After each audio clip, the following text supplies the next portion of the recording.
వచ్చారు. ఏమండి మీకు ఎందుకండి ఇంతమంది దేవతలు? అందరూ అడిగే ప్రశ్నలు ఇవే. మన గిరిజన గ్రామాల్లో కూడా ఆ ప్రశ్నలు అడిగే వేరు మార్గాలకు మళ్లించడానికి ప్రయత్నం చేస్తున్నారు. ఎందుకు మండి ఇంత దేవుళ్ళు మనకి?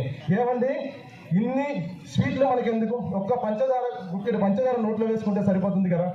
అలా కాదు. మన ఋషులు చక్కటి మానసిక శాస్త్రవేత్తలు, మన మనస్సును చక్కగా అర్థం చేసుకున్నారు. కొంతమందికి ఇద్దరు తల్లిదండ్రులు అమ్మ ఇష్టమా నాన్న ఇష్టం అంటారు. అమ్మని ఇష్టం అన్న వాళ్ళు అమ్మని చెప్తారు. లేదండి నాన్న డబ్బులు ఇస్తుంటారు, అప్పుడప్పుడు నాన్నగారి ఇష్టం అని చెప్తుంటారు. అప్పుడు ఏంటండి అమ్మవారిని పూజించండి, లేదండి నాన్నగారి ఇష్టం నాన్నగారిని పూజించండి. నాన్నగారు ఏదో తోట పని చేసుకుంటూ ఉంటే ఇష్టం అంటే చూడడానికి బాగుంటారు, శివుణ్ణి పట్టుకోండి. లేదండి నాన్నగారు సర్వాలంగా పూజిస్తే చక్కగా ఏ పెళ్లిగా వెళ్ళినప్పుడు నాకు చూడబుద్దేస్తుందండి, ఆయన చెప్పిన మాటలు వినబుద్దేస్తుందంటే విష్ణువుని పట్టుకోండి.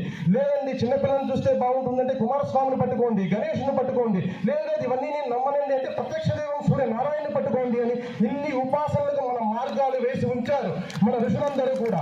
ఈ ఋషులు చెప్పిన మార్గాలను మన మనిషి వేరే విపరీత వ్యాఖ్యానాలను వినటం అనవసరం. కాబట్టి మనం విషయాన్ని గ్రహించి ప్రతి ఒక్కరూ చెప్పే మాటలు, మనం పెద్దలు చెప్తున్నారు మాటలు, చక్కగా ఆ మాటలు డైలీ మనం వినాలి, మన పిల్లలకు వినిపించాలి. ఏదో కథలు, ఏదో ఫారిన్ కథలు అవన్నీ మనకు అనవసరం అండి. మనకు అద్భుతమైన నాగరికత ఉంది, పెదవ పట్టించారు, మనకి సరిగ్గా అందించలేదు.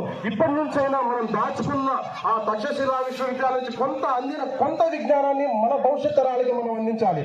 ఈ మార్గంలో మనకు ఎంతో అధర్మం ఎదురవుతుంటుంది. అడిగాడండి హిరణ్యకశిపుడు చావులేని వరం, కుదరదన్నాడు బ్రహ్మగారు.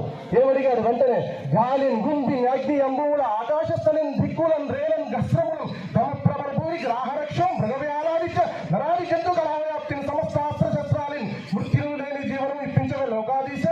గాలిలోనూ చావకూడదట, భూమిలో చావకూడదట, నీళ్ళలోనూ చావకూడదట, నిప్పులోనూ చావకూడదట, ఏ అస్త్రముల చేత చావకూడదట, ఏ జంతువు చేత చావకూడదట.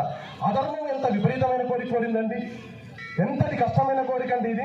కానీ ధర్మమే జయిస్తుంది, ధర్మమే గెలుస్తుంది అనడానికి అదే భగవంతుడు చక్కటి నారసింహావతారం. దారుణోజ్వల దగద్దగిత దంష్ట్రాల వికార స్ఫుల్లింగ సంగ్రహ క్రీడయ వైరి దానవఘోర వంశీవ శ్రీపడల కారణ ప్రకట వెంకట నారసింహ. అద్భుతమైన జ్వాలలతో, అద్భుతమైన గోళతో, గాలి కాదు, భూమి కాదు, నీరు కాదు, నిప్పు కాదు, తన గోళను చీల్చి పారేశాడండి.